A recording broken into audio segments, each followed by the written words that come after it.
Merci à vous pour ces réponses.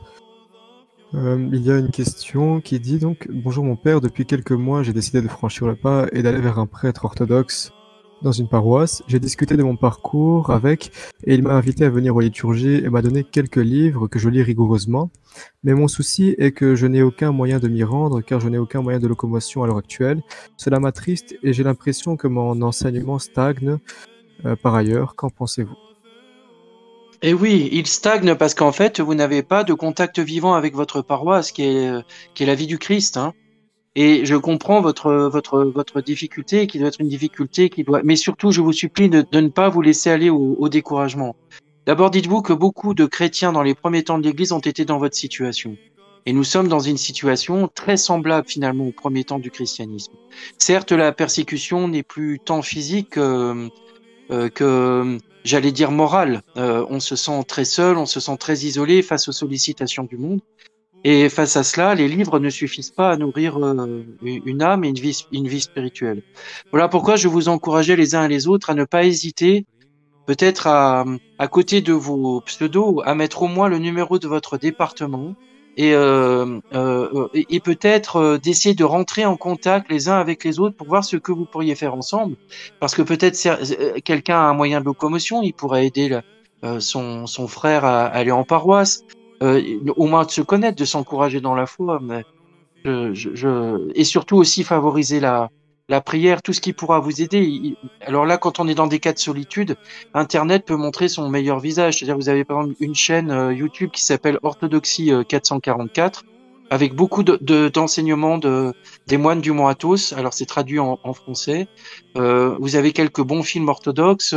Vous avez aussi beaucoup de musique et d'offices qu'on peut suivre en direct. Il y a des liens qui existent. Malheureusement, peu de choses en français, mais par exemple, je sais donc moi qui suis à l'archevêché, par exemple, on trouve facilement des émissions qui sont des retransmissions d'office en direct de Moscou, de Kiev, enfin, donc voilà, on a beaucoup de possibilités, mais ensuite surtout rentrer en contact les uns avec les autres, voilà. Et après, il y a une autre possibilité qui peut être donnée aux personnes qui sont un peu isolées. Certaines ne peuvent pas avoir la liturgie tous les dimanches parce que peut-être pour l'instant, elles n'ont pas leur permis de conduire ou que pour l'instant, elles n'ont pas les moyens de locomotion.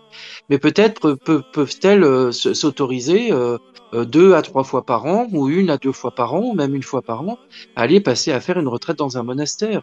Ça vous recharge les batteries. Enfin, et il existe de très bons monastères en France. Vous avez le monastère de Saint-Laurent en Royan, le monastère du Père Placide, euh, vous avez le monastère Saint-Silouan au Mans. Enfin, vous voyez, il y a toute une cartographie de monastères. Il ne faut pas hésiter à essayer de vous rapprocher du monastère le plus proche de chez vous pour aller passer une semaine et vous serez bien accueillis. Il n'y a pas de problème, hein.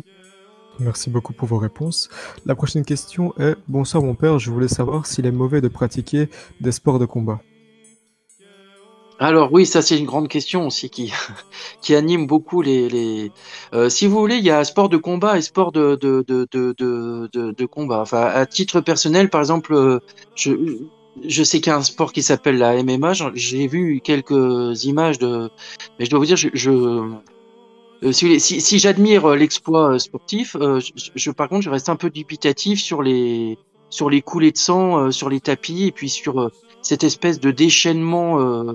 Surprenant d'une foule qui se délecte des coups qu'on peut porter à un autre. Enfin, je trouve ça quelque peu étrange. Alors il y a des sports plus anciens, par exemple la boxe anglaise, où les visages ou les têtes sont protégés, vous savez, avec des casques adaptés. Il faut pas que les sports de combat soient des sources de blessures ou une espèce de défouloir, comme je le disais tout à l'heure par rapport à la violence, une espèce de défouloir de pulsions violentes, parce que ça c'est le vieil homme et ça c'est pas la vie du Saint-Esprit, vous voyez.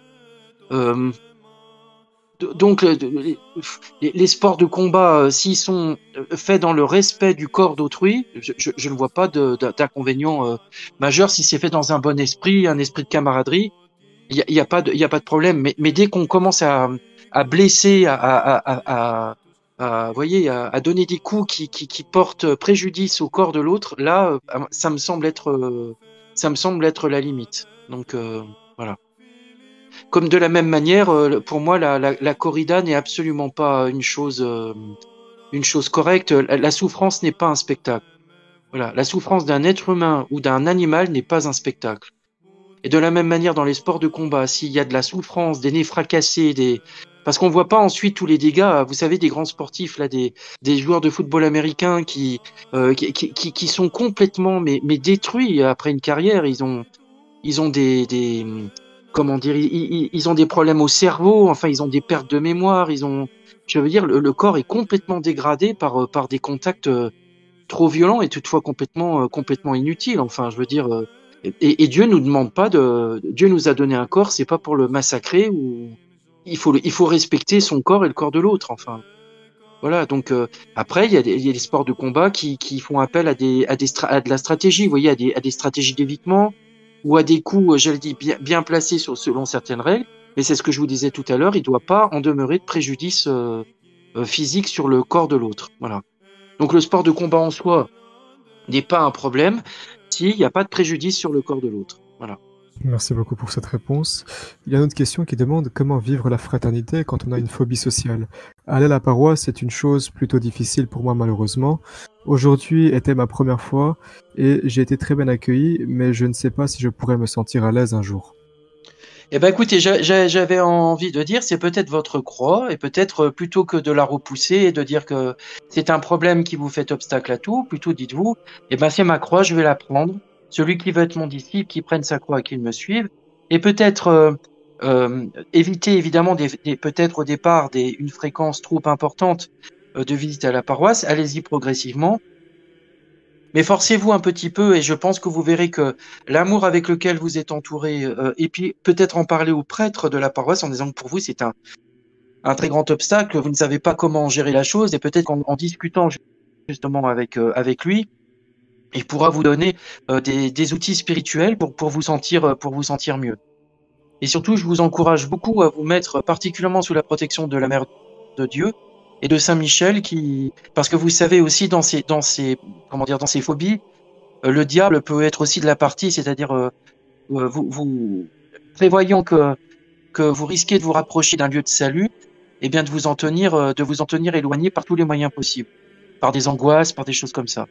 Et c'est là où peut-être avec la grâce du Christ, vous arriverez petit à petit, avec l'aide de la prière, avec l'aide de la grâce divine, à surmonter et à vous dire que ce qui vous attend en paroisse, c'est pas de la souffrance, mais c'est l'amour qui vous attend. Et ça donne des ailes, voyez-vous.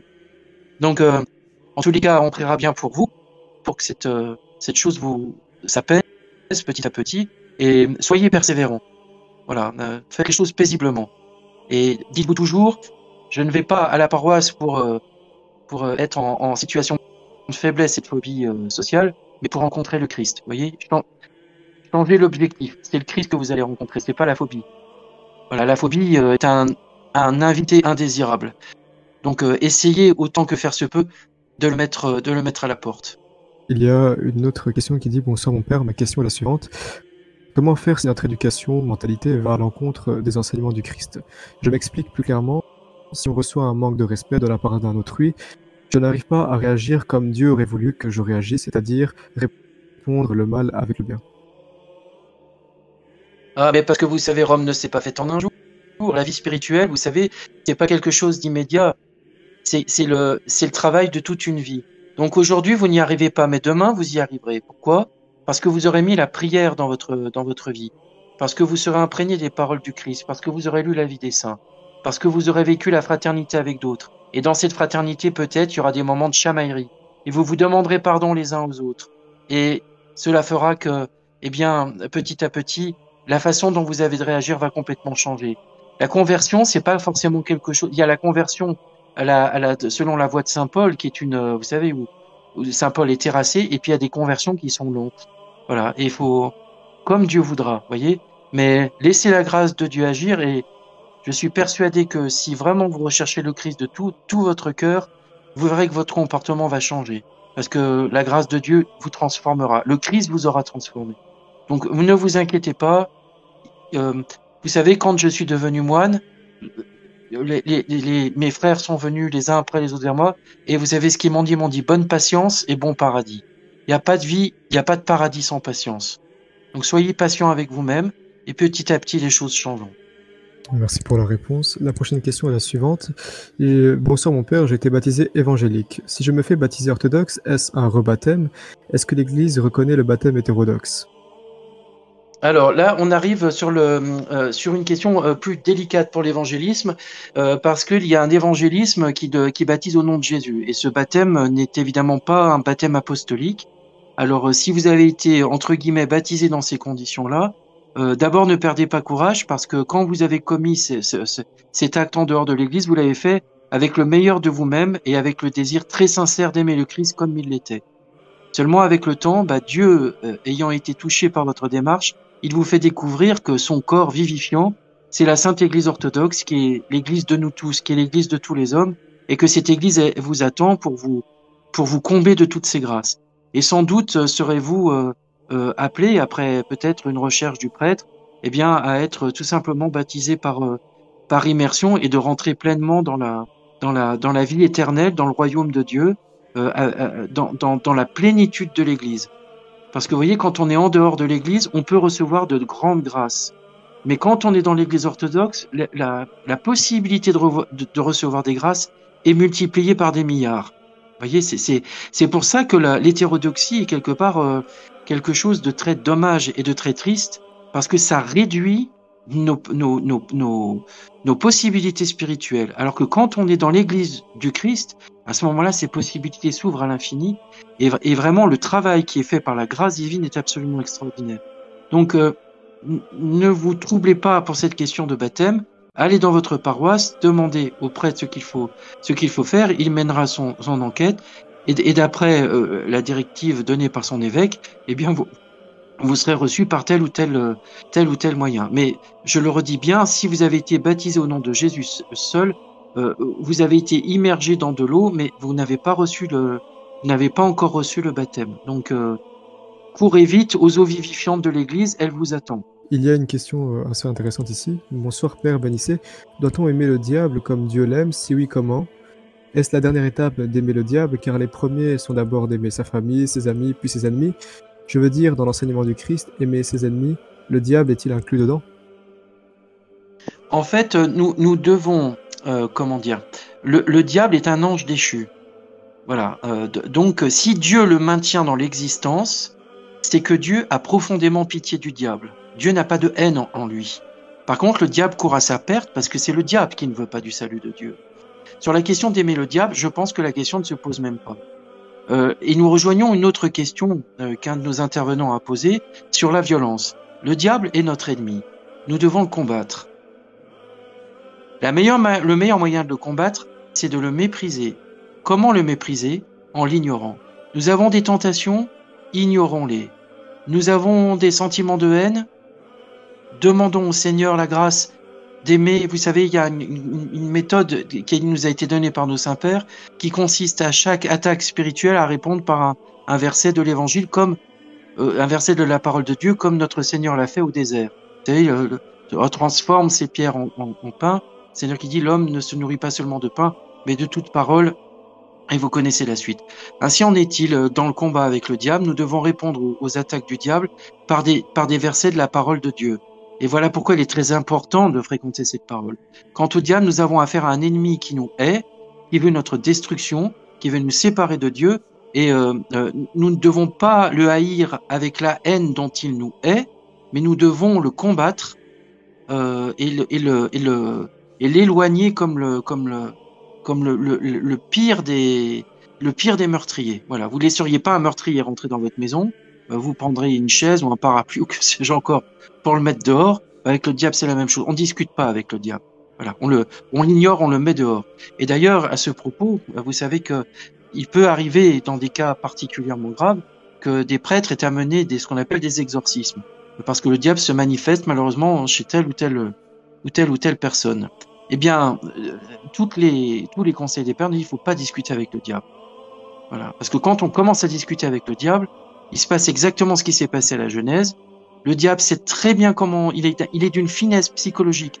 Là où il nous faut des années pour étudier un sujet, en un quart de seconde, le diable a compris. Vous voyez, là, les anges ont les anges bons et les anges déchus ont une connaissance immédiate des choses. Et c'est pour ça en particulier que leur chute est irréversible. Ils ont choisi en totale connaissance de Dieu, en totale connaissance de cause le rejet de Dieu, et ils s'assument dans ce choix-là, ils sont enfermés dans ce choix-là, ils ne veulent pas en sortir. Donc quand tu as aimé le diable, la question ne se pose pas. La question n'est pas d'aimer le diable, la question est de ne pas le haïr comme lui nous hait, et surtout de le combattre. Voilà, de ne pas rentrer en contact avec lui. Merci pour cette réponse. La prochaine question est: bonsoir mon père, que pensez-vous de l'entourage, des amis notamment, qui vivent totalement à l'encontre de l'Église et pour qui la religion est presque inconnue? Alors il y a deux situations. Il y a des situations, et c'est la situation de la plupart d'entre nous, il ne faut pas nous le cacher, où nous vivons dans un monde païen où la divinité ultime est devenue l'être humain sans Dieu, et en cela, nous sommes tombés nous sommes dans le règne de la chute de l'homme au jardin d'Éden, quand Satan disait à l'homme: si vous mangez du fruit de la connaissance, vous serez comme des dieux. Qu'est-ce que c'est d'être des dieux contre Dieu? C'est-à-dire, c'est de dire à Dieu: j'ai pas besoin de toi, je suis autonome. Et nous vivons dans un monde où malheureusement, la plupart des gens qui nous entourent sont dans ce système. Ils sont pris dans les filets de ce système, et nous l'étions aussi avant de devenir orthodoxes, ou orthodoxes avant de nous convertir davantage au Christ. Et pour répondre à votre question, eh bien, je vous dirais tout simplement: conduisez-vous avec amour avec ceux qui vous entourent, soyez un rayon de soleil pour les personnes. Soyons des rayons de soleil pour les personnes. Apportons de la joie, apportons de la joie de vivre. C'est quelque chose qui manque terriblement à notre époque. Mais cette joie de vivre, on l'aura pas si on n'est pas en contact avec le Christ. On ne peut pas donner ce qu'on n'a pas. Voyez, et on reçoit tout dans la prière et par la grâce des sacrements, des mystères de l'Église. Donc abreuvons-nous abondamment des sacrements, de la prière, de la parole de Dieu qui donne cette paix, et vous verrez que les choses qu'on va diffuser autour de nous, eh bien, ça sera à notre insu. Le Christ fera passer sa grâce à travers nous, et peut-être les uns et les autres qui ne connaissent pas le Christ seront touchés. Après, il y a malheureusement un deuxième aspect des choses. Nous pouvons avoir des relations toxiques. J'entends par là des personnes qui malheureusement sont prises dans des filets inextricables et sont tout le temps en train comment dire, de chercher à nous pousser à faire des bêtises. Par exemple, on peut être dans un groupe d'amis qui a une consommation d'alcool tout à fait démesurée, ou qui va fumer pas que du tabac, mais enfin, vous voyez de quoi je veux parler, ou toutes sortes de situations qui peuvent être très dangereuses pour nos âmes. Si on s'aperçoit que l'on est fragile et que ces personnes ne nous entraînent, là, il vaut mieux se retirer sans haine, sans mépris, mais malheureusement, il y a des relations qu'on doit couper quand les relations sont toxiques, parce qu'on n'a pas les moyens de les porter on va être entraîné dans le mal, et il vaut mieux fuir dans ces cas-là. Faut pas se prendre pour un super chrétien, vous voyez. Faut être, ça c'est l'humilité, vous voyez, avoir la bonne connaissance des choses. Donc dans la plupart du temps, il vous faudra simplement être un chrétien parmi les hommes, c'est-à-dire une présence du Christ parmi les hommes, avec ce que nous sommes, avec notre caractère. Il ne s'agit pas de jouer un personnage, il s'agit vraiment d'être nous-mêmes, mais d'être nous-mêmes transfigurés par le Christ. Et si vraiment les personnes sont complètement engluées dans de tels vices que ça nous tire vers la faute ou vers le péché, là il vaut mieux se retirer. J'espère que j'aurai répondu à la question. Merci beaucoup. La prochaine question, on la revoit souvent passer, c'est: bonjour mon père, j'ai une question, je m'intéresse à l'orthodoxie depuis 4 ans déjà et je suis convaincu par l'orthodoxie, mais mes parents catholiques sont contre. J'ai déjà contacté un prêtre, mais il veut que mes parents soient au courant si je fais le catéchuménat. Mais j'ai peur de la réaction de mes parents, alors devrais-je attendre mes 18 ans ou devrais-je le faire maintenant malgré tout, en sachant qu'il me reste 1 an avant d'avoir mes 18 ans? Eh ben écoutez, vous venez de répondre à la question. Attendez. Si vous êtes mineur, vous devez, vous savez, c'est un acte de grande vertu et un acte d'amour. Dans votre obéissance, vos parents verront que Dieu agit à travers vous. Mais si vous vous dites je m'affranchis de la volonté de mes parents alors que je suis sous leur responsabilité, vous faites mal devant Dieu. Voyez, là, c'est pas à vous à répondre du salut de votre âme, c'est à vos parents. Tant que vous êtes mineur, c'est vos parents qui doivent répondre du salut de votre âme. Voyez. Mais là, une fois que vous serez adulte, que vous aurez la majorité, vous pourrez dire à ce moment-là, et surtout, vous voyez les choses très paisiblement avec vos parents, leur expliquant que c'est pas une lubie, que vous êtes, et à ce moment-là, dire, écoutez, moi, je souhaite devenir orthodoxe. Et surtout de dire à vos parents, qu'en faisant le choix de l'orthodoxie, vous revenez aux sources du catholicisme et de la foi catholique, parce que la foi orthodoxe, c'est la vraie foi catholique, voyez. Et la foi romaine, malheureusement, c'est la foi catholique qui a dévié. Donc en fait, vous revenez aux sources du christianisme. Donc expliquez à vos parents que quand vous devenez orthodoxe, c'est pas pour lutter contre le catholicisme, c'est pour accomplir votre foi catholique. Et parce que vous serez orthodoxe, et ben vous aurez pleinement la vraie foi catholique. Parce que les orthodoxes sont des catholiques. Vous savez, je crois en l'Église une, sainte, catholique et apostolique. La foi catholique, c'est l'Église orthodoxe. Voyez. Et c'est pas parce qu'on porte le nom de catholique qu'on l'est forcément. Et malheureusement, dans l'Église romaine, des multiples déformations ont apporté malheureusement la situation que nous connaissons aujourd'hui et qui ne va pas contre les personnes. Je vous dis, il y a des personnes formidables chez les protestants, chez les catholiques, mais la question n'est pas là. La question est quelle est la vérité qui nous fait vivre. Alors malheureusement, je pense pas que dans la foi romaine, on ait cette plénitude de grâce, parce que la tradition apostolique n'a malheureusement pas été conservée. Donc soyez patients, essayez de discuter avec vos parents pour peut-être savoir qu'est-ce qui les dérange profondément dans la foi orthodoxe.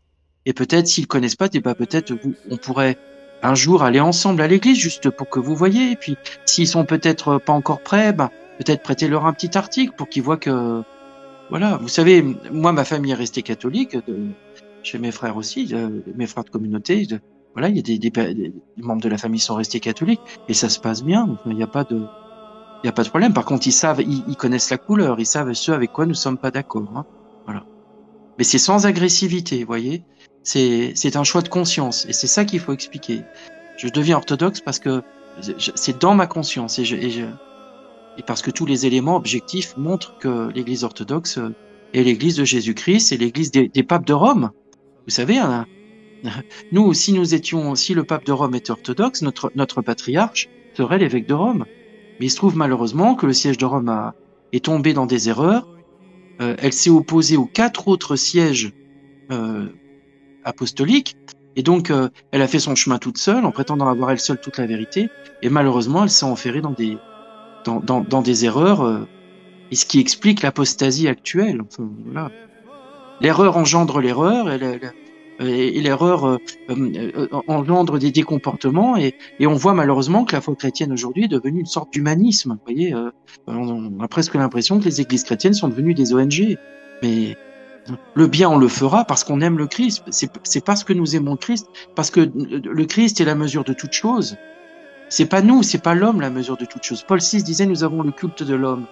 Mais ça, c'est une erreur terrible. C'est de faire l'homme le critère de la vérité. L'homme n'est pas le critère de la vérité, c'est Dieu qui est le critère de la vérité. Et parce que Dieu est le critère de la vérité, l'homme prend toute sa mesure et il peut grandir à l'infini, si je puis dire. Alors que si on a le culte de l'homme, ça se rabougrit dans ce que nous connaissons aujourd'hui, qui est très gentil, mais enfin qui se délite. On voit bien le monde chrétien, c'est une véritable catastrophe. Voilà. Je ne sais pas si je suis parti un peu dans le décor, mais je crois que vous aurez compris Donc, patientez jusqu'à vos 18 ans et surtout essayez de parler à vos parents de manière la plus paisible possible. Voilà. En évitant les oppositions, les discussions tendues, soyez patients, et expliquez-leur, vous, ce qui anime votre cœur. Et si vos parents sentent toute cette sincérité, ils vous laisseront faire. Voilà. Merci beaucoup. La prochaine question est: bonsoir mon père, je suis catéchumène dans une paroisse non francophone. J'ai trouvé une paroisse francophone dans un département à côté qui dispose d'1 à 2 liturgies par mois. Puis-je jongler entre les 2 églises?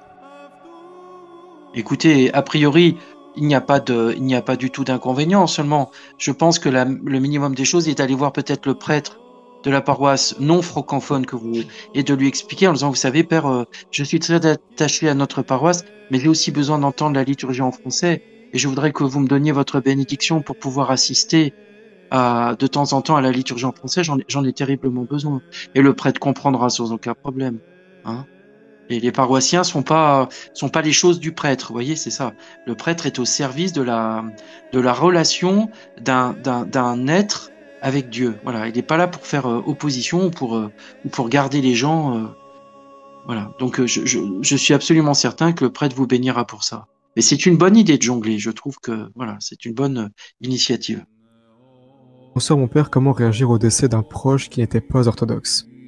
Eh ben, écoutez, il faut réagir dans la prière. Vous savez, il y a parfois de très bonnes personnes qui n'ont malheureusement jamais connu la foi orthodoxe, qui n'ont jamais connu le visage du Christ dans toute sa lumière, dans toute sa grâce, dans toute sa puissance, et qui pourtant, sans le savoir, portaient ce visage dans le fond de leur cœur.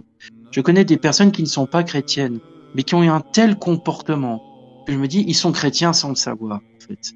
Et c'est ce que saint Paul dit dans ses épîtres, qu'à la fin de la vie de chacun, certains qui n'étaient pas chrétiens euh, se, se découvriront sauvés parce qu'en fait, ils portaient en eux le visage du Christ, parce qu'ils agissaient selon l'évangile du Christ. Voilà.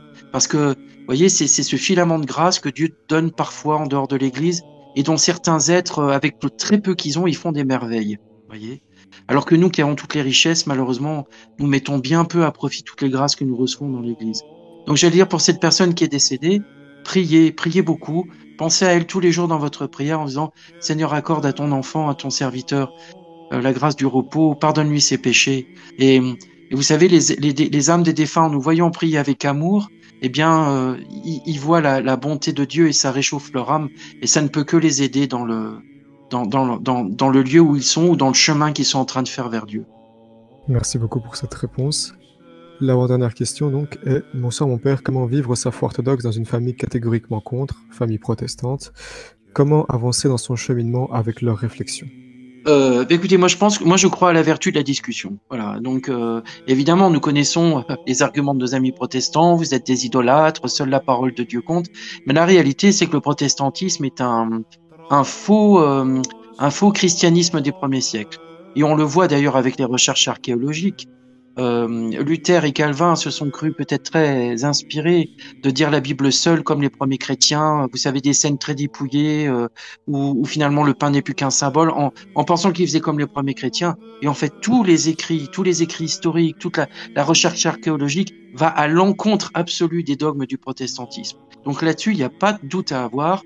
Malheureusement, le protestantisme est vraiment une hérésie. Ça, c'est bon.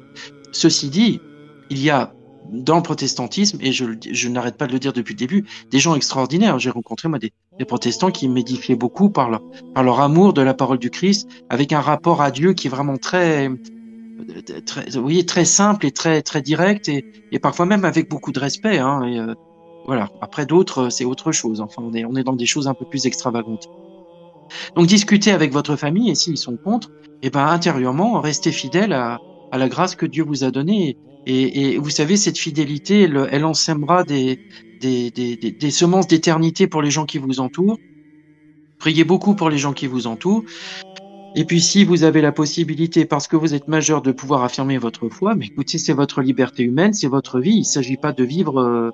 Vous savez, c'est pas parce que nos parents ont des projets pour nous que nous devons suivre forcément les voies qu'ont tracées toute éternité nos parents. Vous savez, des parents, ils rêvent que leur enfant soit médecin ou ingénieur. Bon, je veux dire, c'est peut-être pas du tout la vocation de l'enfant. Et si j'ai connu des personnes, les parents avaient tracé des voies comme ça et se sont retrouvés des personnes extrêmement malheureuses dans la vie parce qu'ils n'existaient pas, ils ne pouvaient pas exister par eux-mêmes. Alors évidemment, je n'encourage pas la révolte contre les parents, mais il faut que chaque personne sache qu'elle a une destinée spirituelle. Je ne parle pas de destin, attention, je parle de destinée spirituelle. Il y a une espèce d'appel spirituel dans laquelle Dieu nous appelle. Et si Dieu vous a appelé dans la foi orthodoxe, qui est la foi authentique, qui est la vraie foi chrétienne, eh bien, Dieu vous donnera les grâces pour arriver au salut pour vous et peut-être avec la grâce de Dieu aux gens de votre famille. Mais tenez bon, soyez intérieurement, soyez résolus. Ne vous laissez pas fléchir. C'est une forme de, comment dire, il ne s'agit pas du tout de diaboliser votre entourage, mais c'est une forme de persécution de l'erreur contre la vérité. Voilà. Et donc, vous, en embrassant la vérité, eh ben, vous supportez les bousculades, le fait d'être malmené. Mais au milieu de toutes ces choses désagréables, restez paisible, restez aimant, restez optimiste, ayez beaucoup d'humour. L'humour fait des merveilles, vous savez, de prendre les choses un peu avec recul et d'éviter d'être tout le temps dans le drame. Pour soi, c'est quand même plus agréable. Et liez-vous d'amitié avec des gens qui vous maintiendront dans la voie de la vérité, qui est la foi orthodoxe. Merci pour cette réponse. Et donc la dernière question est: bonsoir mon père, quels conseils donneriez-vous dans un environnement familial compliqué, assez violent, toxique, et dans lequel il est compliqué de garder son calme et de répondre d'une manière adaptée? Et quelle serait la manière justement adaptée pour y répondre?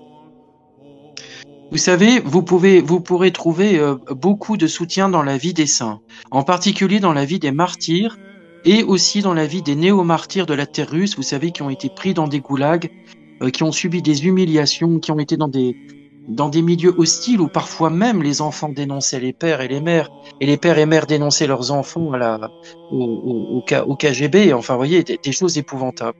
Et au milieu de tous ces tourments, eh bien, ces chrétiens gardaient l'espérance. Alors, quand on est dans un milieu familial difficile, on sait qu'il est difficile parfois de garder son calme, parce que ce qui est en jeu, ce sont les relations familiales. Or, évidemment, nos relations avec nos parents ne sont pas des relations comme on pourra en avoir avec des collègues de travail. Il s'agit de choses immédiates, de choses qui sont donc particulièrement fortes et intenses et qui peuvent provoquer chez nous des débordements d'exaspération, parce que un débordement de douleur, c'est infiniment douloureux de voir ses parents se disputer, d'avoir à subir enfin, je ne sais pas ce que vous devez porter comme fardeau et qui peut être extrêmement difficile. Une chose très importante, c'est de prendre soin de vous. Il y a des milieux familiaux qui sont en grande souffrance et qui provoquent des grandes souffrances chez les enfants, par exemple, ou chez un membre de la famille.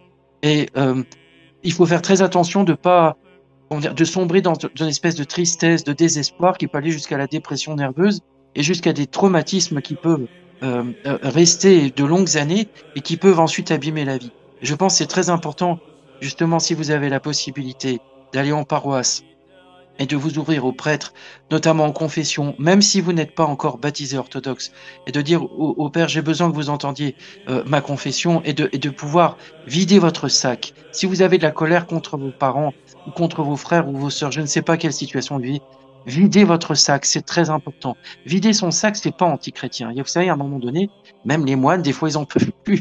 Et donc, ils vont trouver leur père spirituel. Je n'en peux plus d'un tel, je n'en peux plus. Voilà.